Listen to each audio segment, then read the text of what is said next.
We play and call it work. Welcome, Wargamers. Josh here to bring you this week's rules you got wrong for 40K/30K.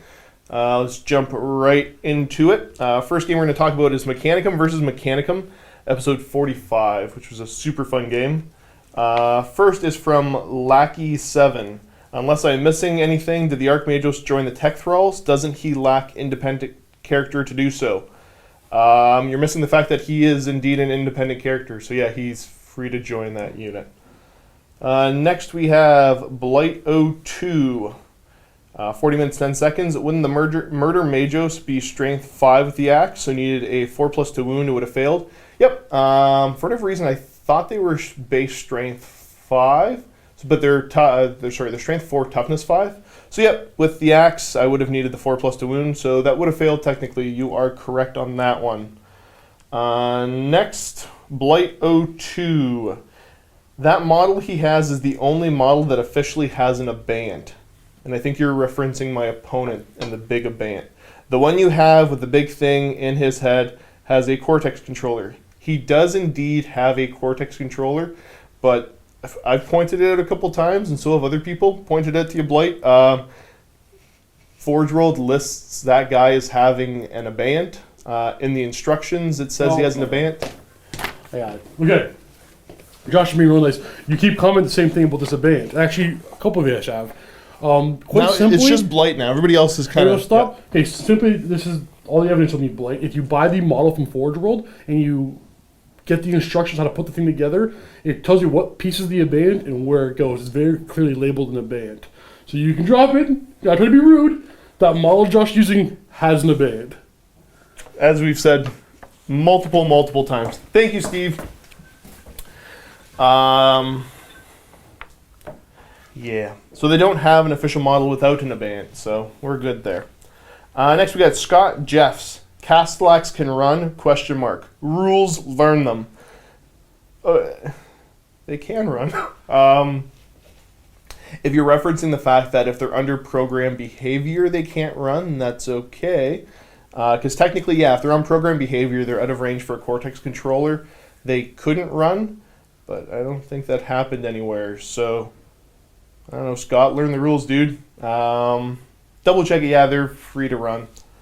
The big one, the Thanatar, is the one you can't run, so maybe you're thinking about him, or I don't know, maybe you didn't read the rules. The Wounded Warg. Did they change the lightning guns from being heavy weapons so that the Thalax didn't have to snap fire after they move? They haven't changed anything. They're jetpack infantry, so even with them being heavy weapons, I'm still good to shoot them. Jetpack have relentless. They do. And the one Lord of the Ring, 6 minutes. The Lorca Thalax armor, which is what the Thalax have for armor, prevents units of Thalax from making run moves and sweeping advances. You're half correct on that. I double checked it. They're still free to run, but I actually can't sweeping advance with them.